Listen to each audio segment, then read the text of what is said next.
In the movies, whether local or abroad, we see convicts being shot at while escaping or trying to escape. Is it real?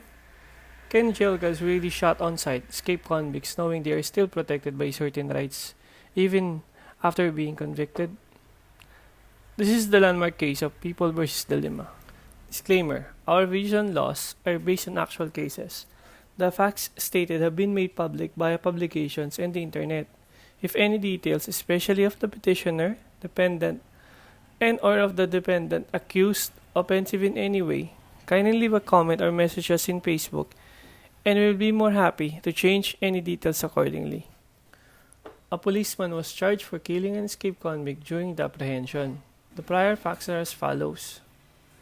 Lorenzo Napilon escaped from jail. Some days afterwards, policeman Felipe Delima found him hiding in the house of George Alegria. Then, Delima demanded Lorenzo surrender.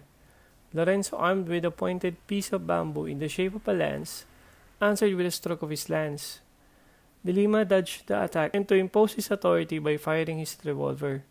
But the bullet did not hit Apilon. Subsequently, he ran away.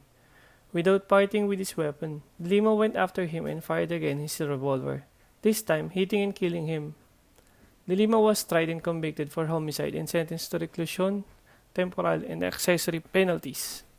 Issue: whether or not Delima is exempted from criminal charges for killing an escaped convict. The court held the killing was done in the performance of a duty. The deceased was under the obligation to surrender and had no right, after evading service of his sentence, to commit assault and disobedience with a weapon on hand, which compelled the policeman to resort to such an extreme means, which, although it proved to be fatal, was justified by the circumstances. The fugitive was running away from the policeman when he was shot.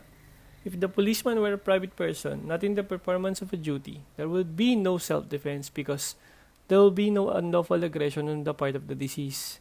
It may appear that the public officer acting in the fulfillment of his duty is the aggressor, but his aggression is not unlawful, it being necessary to fulfill his duty. While self-defense and performance of a duty are two distinct justifying circumstances, self-defense or defense of a stranger may still be relevant even if the proper justifying circumstances in a given case is a fulfillment of a duty.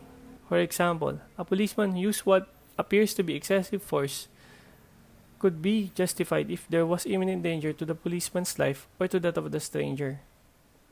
If the policeman used force to protect his life or of that of a stranger, then the defense of fulfillment of duty would be complete. The second requisite will be present.